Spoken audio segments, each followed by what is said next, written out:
almost got jammed all the way up. And look, I'm not wearing a Rolex. I'm telling you, man. All right, so let's get into it.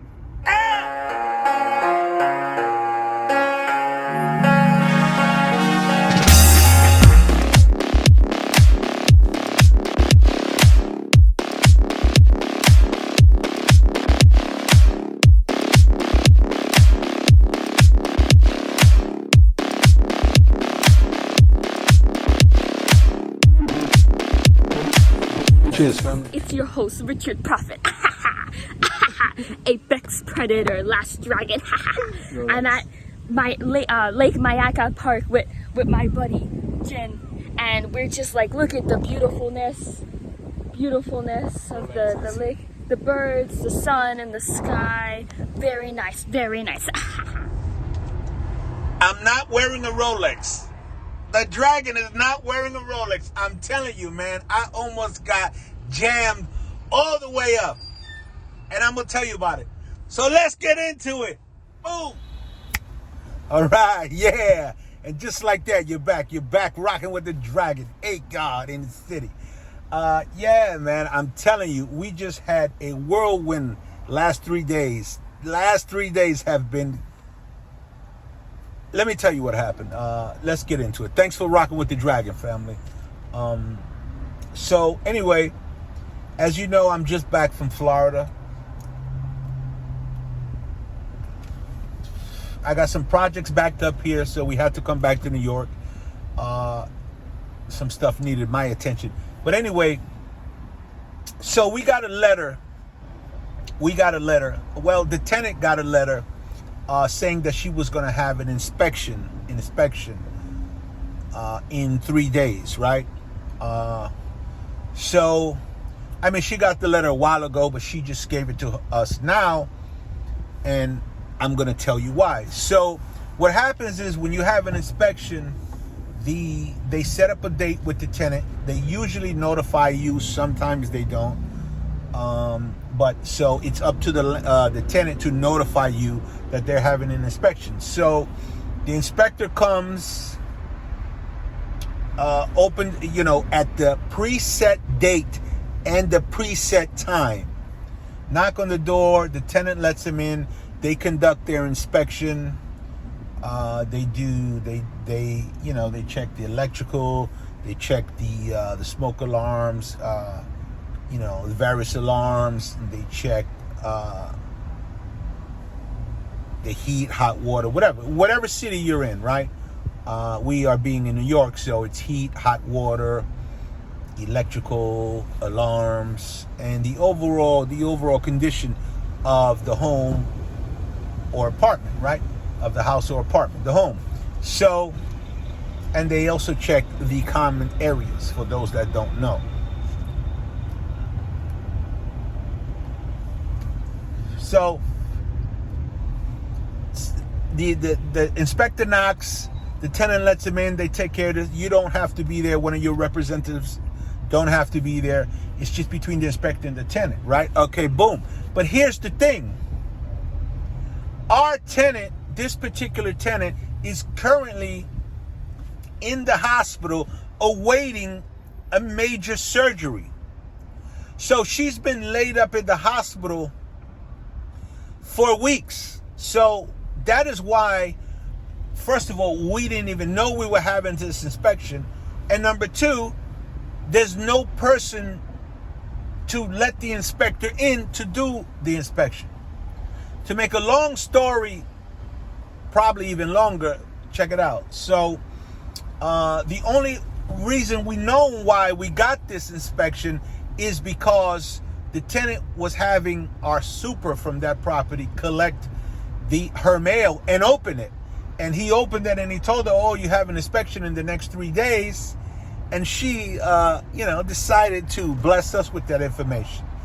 And they said, her particular program said, this is the last inspection. You cannot have any more extensions, and you will be canceled if the inspector isn't granted access. So of course, we had to get in there, right? So boom. Okay. We set it up with the tenant.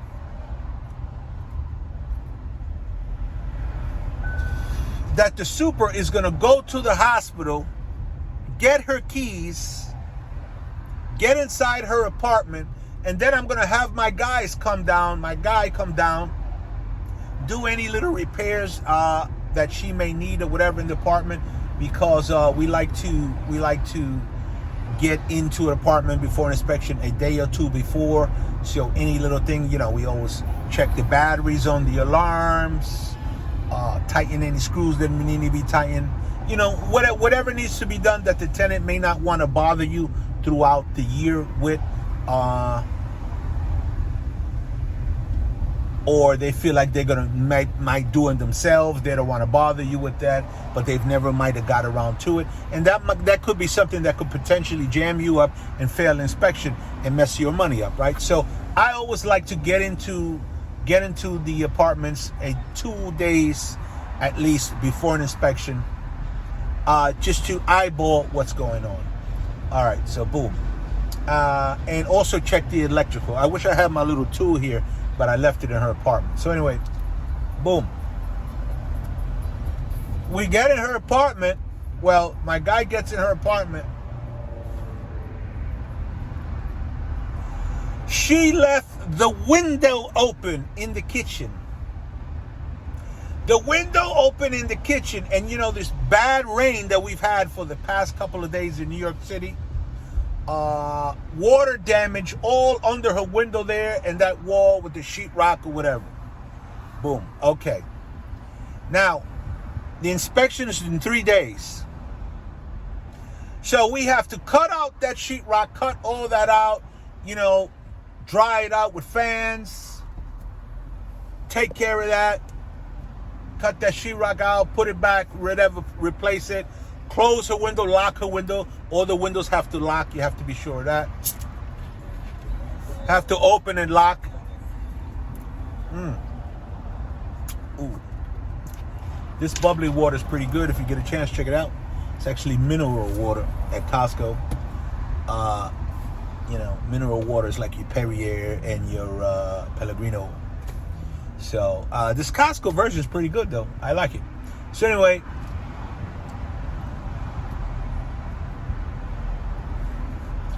we get that repaired. But while my guy is checking out the rest of the house, and this lady is a pack rat. Let me just say that. She is a pack rat. There's hardly space to walk in the apartment, right?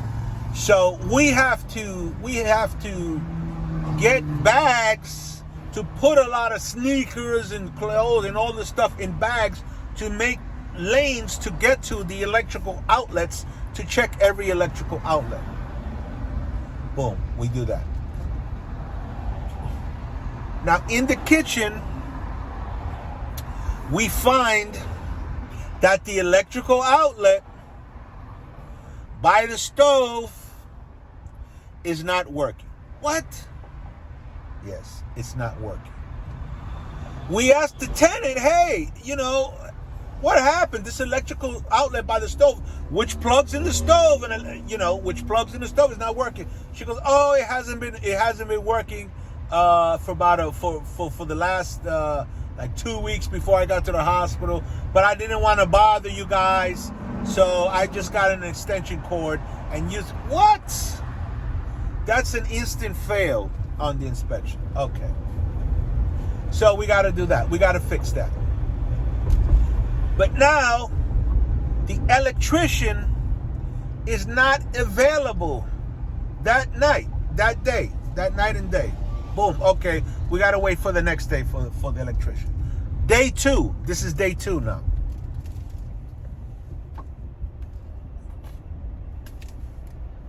The inspection is 2 days away. Day 2. So it's one more day and then the inspection. Okay. Day 2. The electrician is supposed to come and my guy comes, right? Okay. My guy shows up. The electrician is not there. Oh, man. The electrician tells him, oh, he had a car accident. He can't show up. What?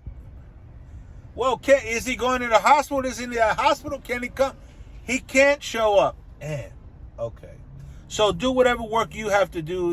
You're doing the sheetrock and the painting of under the kitchen, right? Boom. Yes.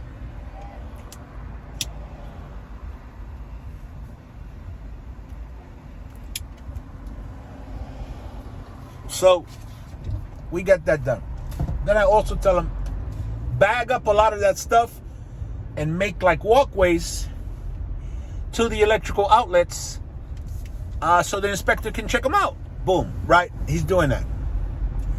Come next day, and already in my mind, I'm thinking, if it fails inspection, if I can't get the electrician, it's definitely going to fail inspection because of this.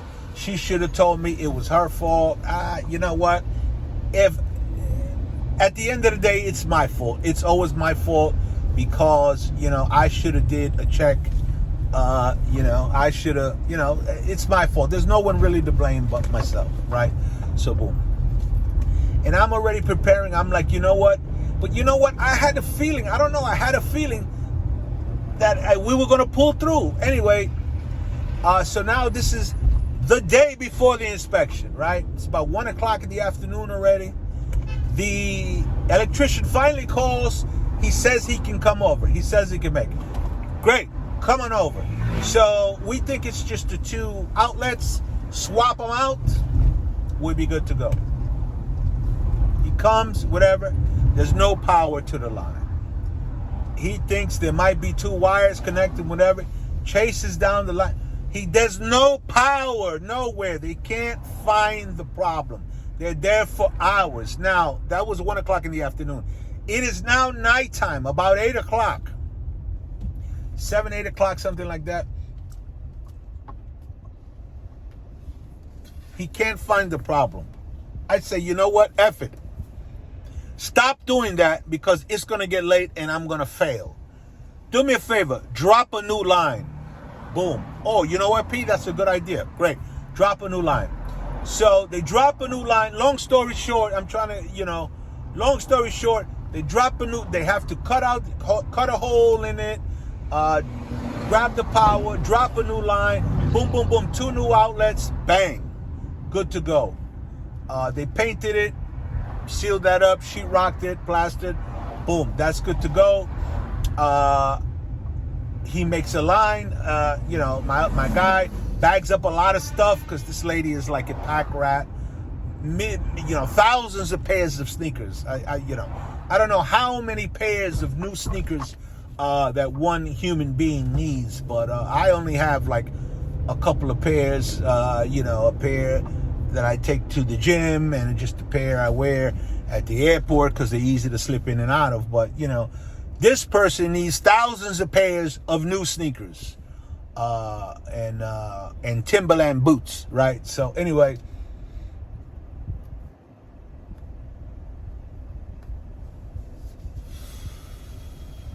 we get that done. We pull that off. It's now about 11 o'clock at night. And I really got to commend my guys, man, because they really stayed. They really bit the bullet and stayed and pulled me through, man, to get us prepared for the inspection today, actually. So here it is. Here's the day. Here is the morning of the inspection. So on the letter, the inspection says it's going to be on this date between 1 to 5. Somebody has to be afford access to the inspector today from 1 to 5. Okay, boom. I'm outside at about 8:30. I'm going to get a cup of coffee. One day, I'm really not out and about this early, but today, I was just out and about early because I knew I had to get ready for the inspection. I was gonna go to the apartment. So just to do a one last swoop. So what we were gonna do, my guy was going to go to the apartment since the lady is still in the hospital, waiting for her operation.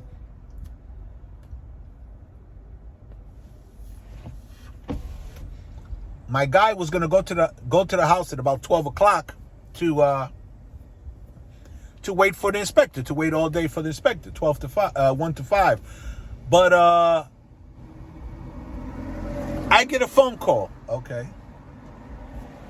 It's my guy. My guy calls me, "Hey, Prophet, what's up? Hey, what's up, brother?" Oh, and I'm thinking he's telling me, "Oh, I'll be there at 12 o'clock, 12:30 or whatever to wait for the inspection." But he tells me the tenant just called him. And I'm like, "She just called you for what?" He was like, "Oh, the inspector just called her. He's on the way."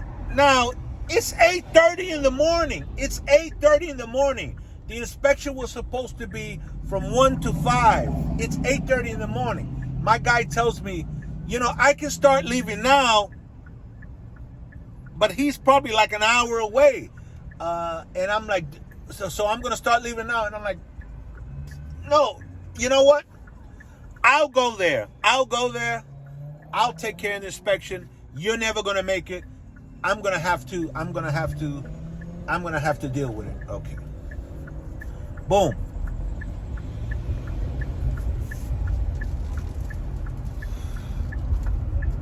I'm like, oh man, whatever. We got to get it done. I rush there. I get there.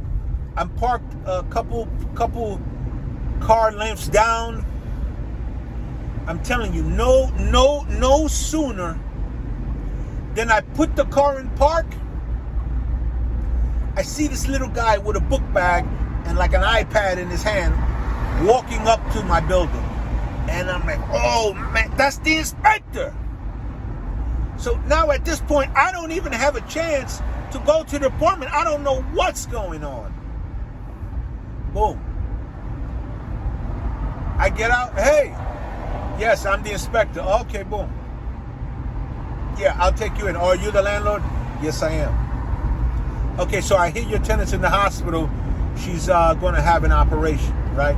So I'm not going to confirm or deny, her medical status, but I can confirm or deny that, she's not here and I'm here to show the apartment. So that's all I say. I say, okay, I'm going to show you the apartment. She gave me permission to show you the apartment. Boom. Okay, boom.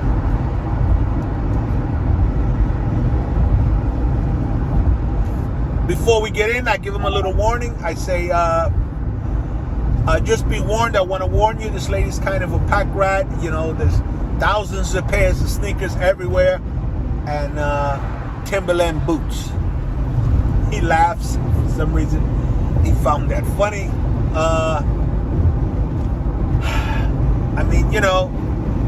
Long story, probably even longer at this point, but he goes in.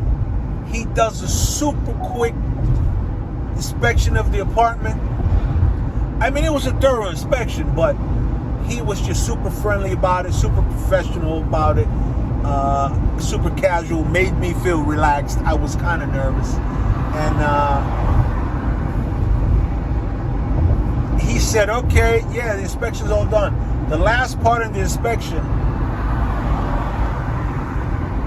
we need to get up there and check the alarms to see if they work. I'm like, what?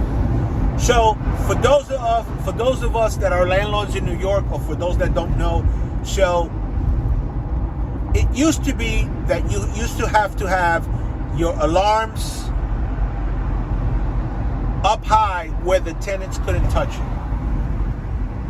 and you were responsible for changing the batteries. Okay.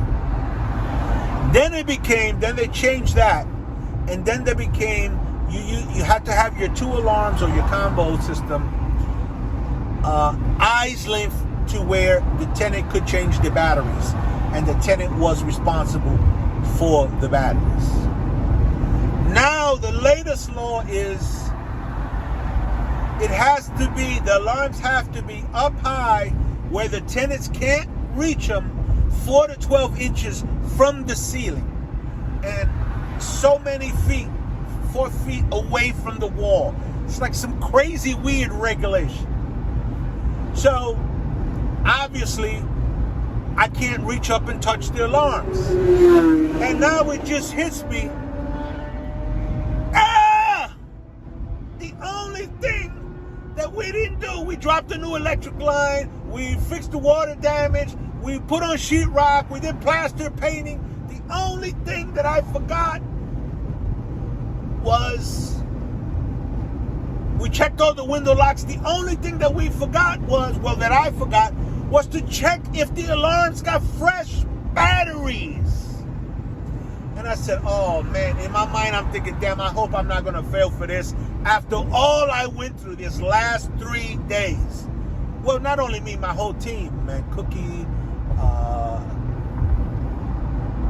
the electrician, my guy Jamie, everybody, we all went through it.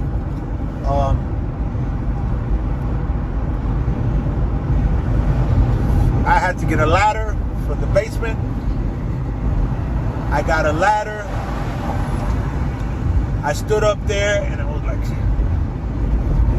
I went to press the alarms. I pressed it, held it for a couple seconds, nothing. It felt like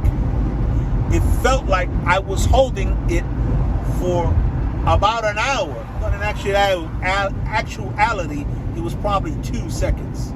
So I'm holding that little button and then beep, beep, beep. I'm like, oh! Thank you. Yeah, so that was it, man. The alarms worked. Both of them worked. And he said, okay, you're great. That's all I need. So I asked him, are we good? He said, we're good. And that was it, man. I walked him out. And that's it, man. We pulled it off. At the end, and it was very stressful because of the time constraint that we were under. But you know, me myself personally, I work best under pressure. I'm like probably the world's greatest procrastinator. So, but I do my best work under pressure. And we got it done, thank God. So, yeah. So now I'm taking the rest of the day off, man. And I got my stuff on, and I'm going to the gym. I'm just gonna go to the gym, work out a little bit, go to the steam room, and just kind of relax. That's why I'm not wearing a Rolex, because I'm going to the gym, baby. All right, everybody. Thanks for watching. I'm your host, Richard Prophet, the Last Dragon, and just like that, we're out, baby. Before we go, I just want to take a minute out to thank my team, man, because I didn't do this by myself. There's no way I could have pulled this off by myself. So I want to thank Cookie, my support system, my rock. I want to thank my guy Jamie. Jamie been with me for years. Been with me in New York, Jacksonville, Miami. Has traveled with me, been with me for years. And my electrician's name is Richie as well. Thank you, everybody. Everybody pulled together, and we did it, man. We did it, and we pulled it off. So I just want to salute you guys and thank you. I just want to thank you. We did it, and you know what? Let me thank myself. Because I could have also just gave up and said, but we all came together. We all came together, and we all came together from the bottom up, and we did it. We pulled it off. So, yeah, man. Until next time, thanks for rocking with the Dragon family, and I appreciate it. I got some fantastic new videos coming up, so stay tuned. Please, if you haven't already, hit that notification bell, man, because, we got stuff coming, man. We got some stuff coming. All right. And just like that, I'm out.